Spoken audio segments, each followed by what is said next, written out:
On a beautiful blue sky Indian summer Sunday, they played a football game indoors in the Houston Astrodome. But for new Oiler head coach O.A. Bum Phillips, the skies are blue even indoors. For his Houston team is off to an optimistic beginning, having won their first 2 games of the season for the first time since 1966.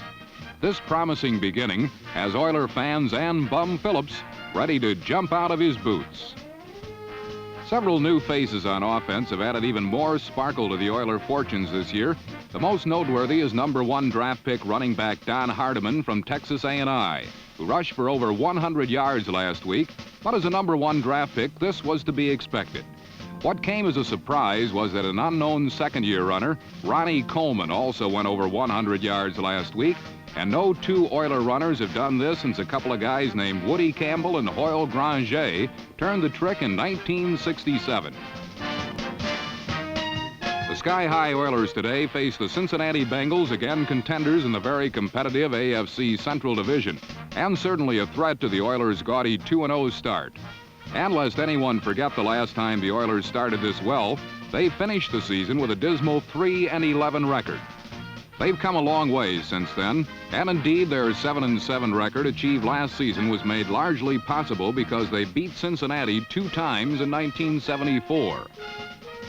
If they can stretch the streak to 3 straight, the Oilers will be in sole possession of first place in the division. And today's contest will go a long way in determining if the Houston Oilers are for real when they face the Cincinnati Bengals in the NFL Game of the Week.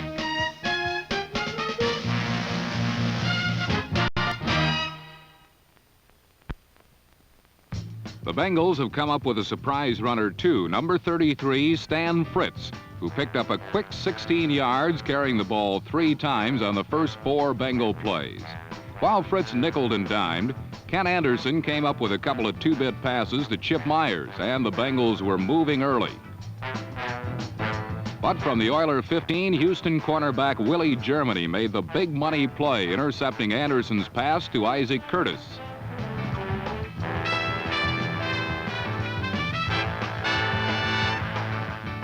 Looking at the play from our end zone camera reveals that Anderson had plenty of time to seek out a receiver, and that Germany, number 29, very nearly lost his interception when Curtis became a defensive back rather than a receiver.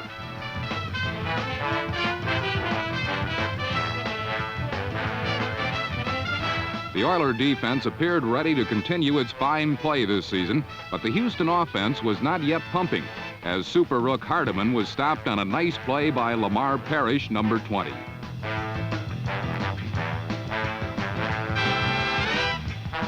Anderson next used big play Isaac Curtis as a decoy with number 36 Lenville Elliott faking a reverse. But the Oilers were ready, stopping the play for short yardage.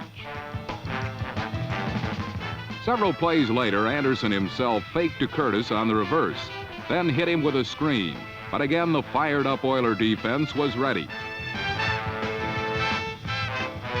Thus far, both teams had negated the other's offensive strength. So Dan Pastorini decided to use Hardiman as a receiver, first faking to him, then hitting him in the flat. But Bengal linebacker Ron Pritchard was right on Hardiman. And when Ronnie Coleman fumbled Pastorini's handoff, Bengal backer Jim LeClaire was right on the ball, and Cincinnati was right on the Houston 34. But just 3 plays later, Booby Clark's Boo-Boo returned the ball to Houston.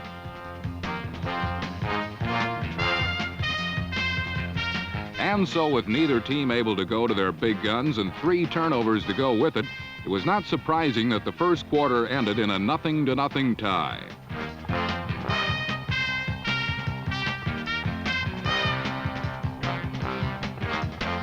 For the Oilers, it didn't look like things would ever get better, as the second quarter proved just as tough for Hardiman. This is not to say that Hardiman is the whole Oiler offense, for they could not have so drastically improved with a one-man show.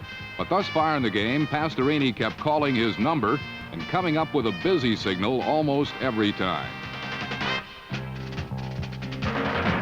Finally, on the Bengals' first possession of quarter number 2, they mounted a scoring drive as Anderson started passing to a variety of targets. First it was Chip Myers on a conventional pattern, then a crazy quilt pass to Fritz.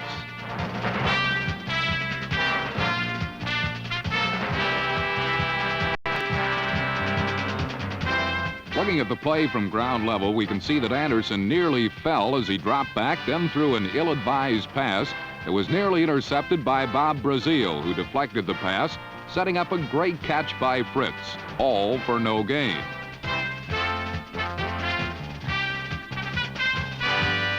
But on the very next play, there was no fluke involved, just good hard running by Lenville Elliott.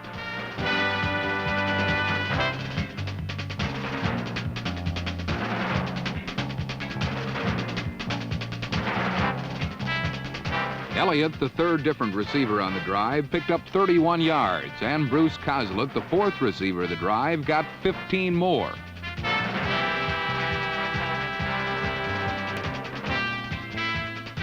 Then from the 10, Anderson repeated a receiver, and Elliott had the first score of the game.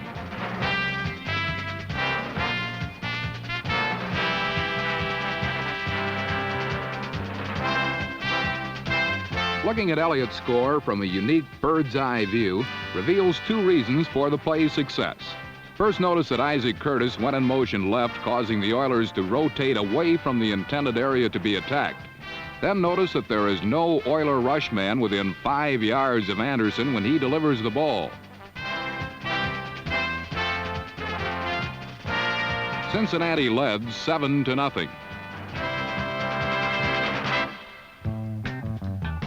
The Bengal lead would not last long, for on the kickoff following the score, Billy Johnson beat it 64 yards to the Bengal 28.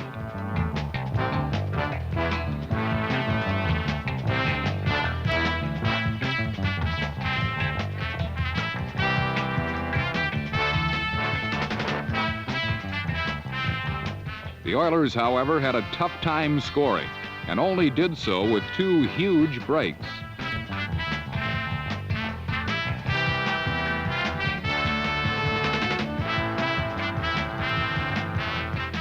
Break one was that Bernie Jackson's interception was wiped out by a penalty. And break two came when an interference call put the ball on the Bengals' 2-yard line. From there, Fred Willis went up and over, and the game was tied at 7.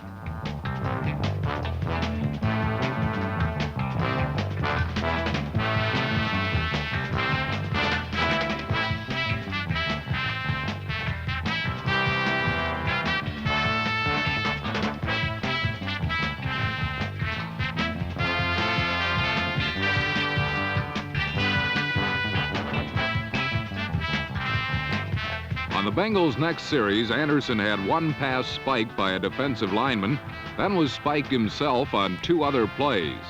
Last week, the Oilers compiled 6 sacks and got 3 more in the first half today. Cincinnati was fortunate to keep the ball, but were forced to punt from their own end zone, and Billy Johnson burned the Bengals again.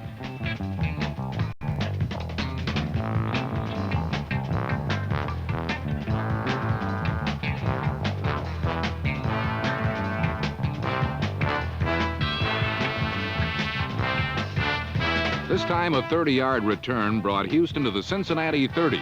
But again, Pastorini almost gave the ball away, faking screen right and screen left, then nearly sending Bengal defensive end Sherman White away on a breakaway. 2 other incompletions brought in Skip Butler, and his 37-yard field goal gave Houston the lead at the half, 10-7.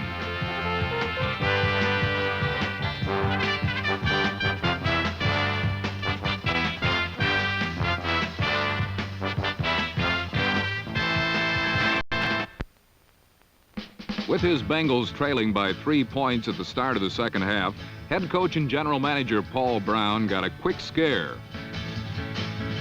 Dan Pastorini's pass to tight end John Sawyer bounced from his hands into those of number 84, Billy Johnson, who raced untouched into the end zone. However, despite Johnson's victory shimmy, the pass was illegal. two members from the same team cannot touch the ball consecutively, so Johnson's touchdown was disallowed. However, 4 plays later, Cincinnati punted, and Johnson had yet another chance at the ball.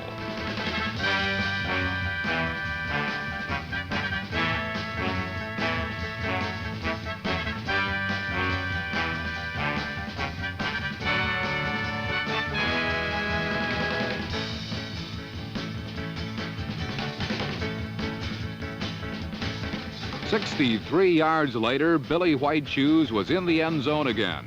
This time legally, and Houston's lead was increased to 10.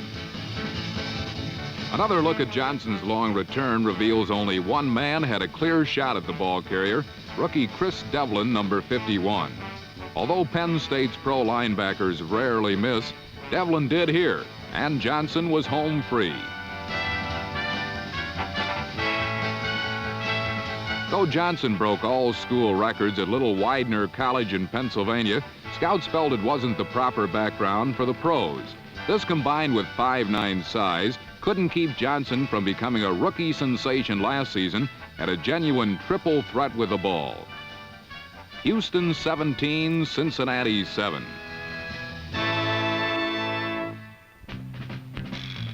On their next offensive series, the Oilers kept coming when Pastorini threw to Ken Burrow over the middle for 15.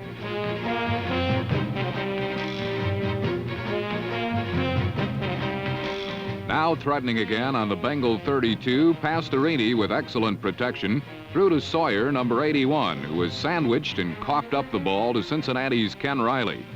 The rookie tight end was replacing injured regular Mac Alston, and his inexperience hurt Houston several times today.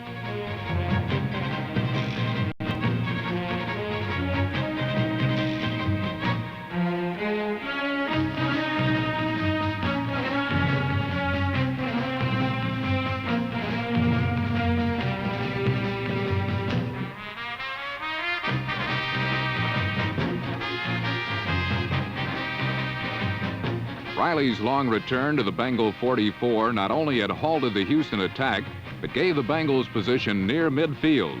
If the momentum was subtly shifting, Houston helped even more when, on an incomplete third down pass attempt, number 52, Robert Brazil, drew a personal foul penalty that gave Cincinnati a first down.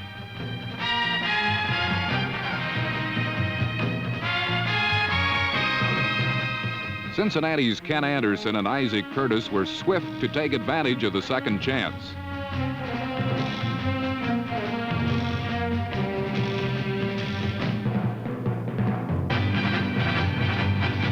Another look at the play shows Curtis' sure hands and quick feet as he took the ball 23 yards further inside his opponent's territory.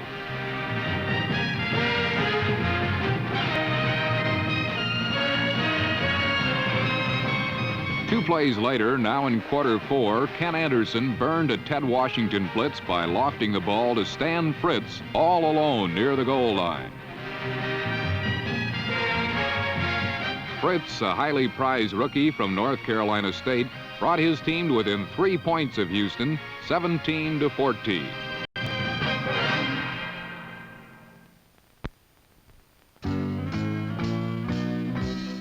On its first series of the fourth quarter, Houston again gave up the ball when Ken Johnson stripped a scurrying Dante of the pigskin. Al Beauchamp recovered the fumble, and the Bengals had the ball right back. The Oiler errors were now coming in clusters.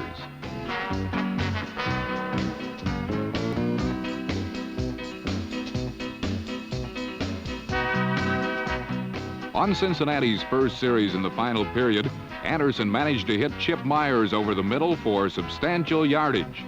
But soon the Bengals were again faced with a crucial 3rd and 10.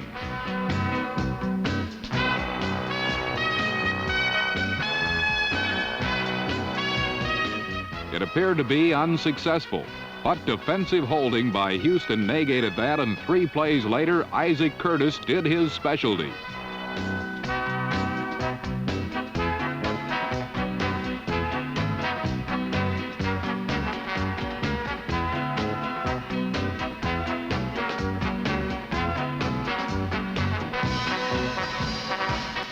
This touchdown put Cincinnati back on top.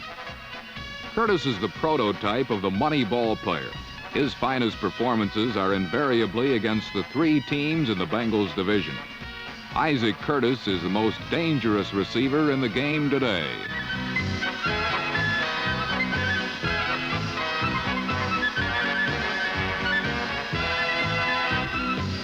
Another look at this big play shows Curtis going in motion right, turning downfield, then simply reaching for Anderson's perfectly thrown ball. Like a true thoroughbred, though Curtis sometimes comes up limping, he rarely misses a play.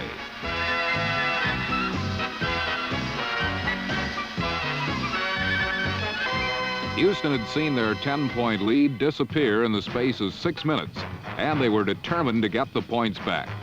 The best way, it seems, is the Johnson way. Just hand the ball to Bill White Shoes Johnson again.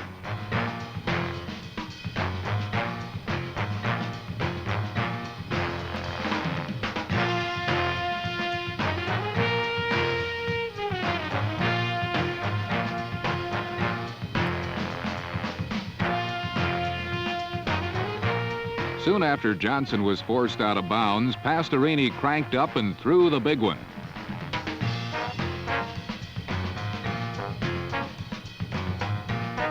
Double O Burrow had a step on Lamar Parrish, but Parrish made contact, so Houston had a big play after all.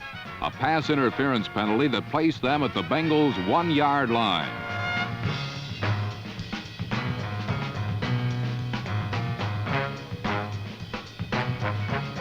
To go ahead again would certainly have sealed the game for Houston at this point. But instead, the Bengals' victory grip was strengthened on the basis of one stubborn yard that eluded the Oilers. 4 times, Houston's big backs would pound into the Bengals' front line, and all 4 times they held. The Bengals' linebackers were superb here. On first down on a broken play, outside pressure forced Pastorini into the eager arms of number 55, a flying Jim LeClaire.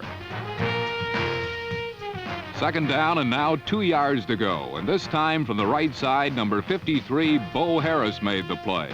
Harris, one of 4 rookie linebackers on the Bengal roster, is from LSU. Third down and goal to go, and this time it's 235-pound Don Hardiman, who ran into Jim LeClaire, still shy of the goal. Fourth down, one more try from the 1.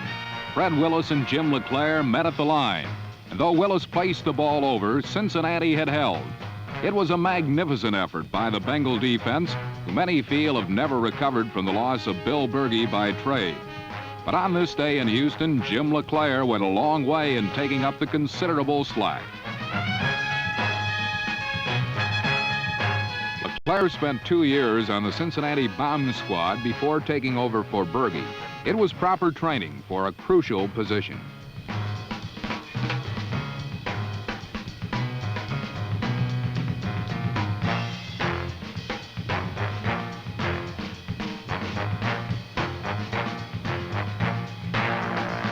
Taking over on offense, Ken Anderson was buried in the Oiler end zone, and Houston had a safety.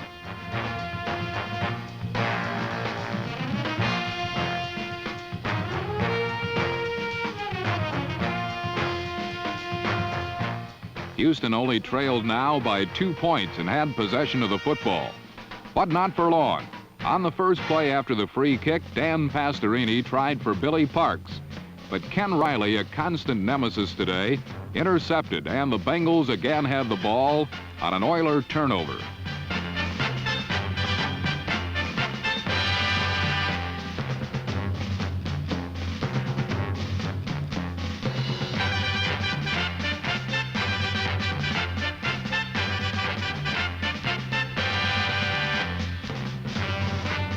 As Pastorini and the other Oilers watched their fine effort go down the drain, their defense held Cincinnati, and with less than 2 minutes remaining, got one last chance.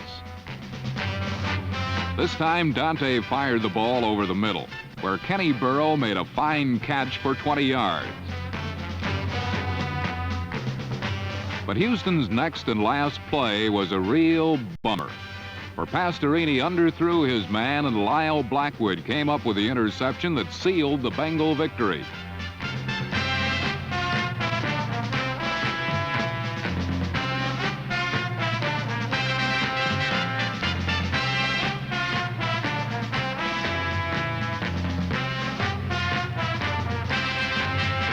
The young, improving, and very surprising Houston Oilers had come close, but inexperience and their own mistakes had proven too much to overcome.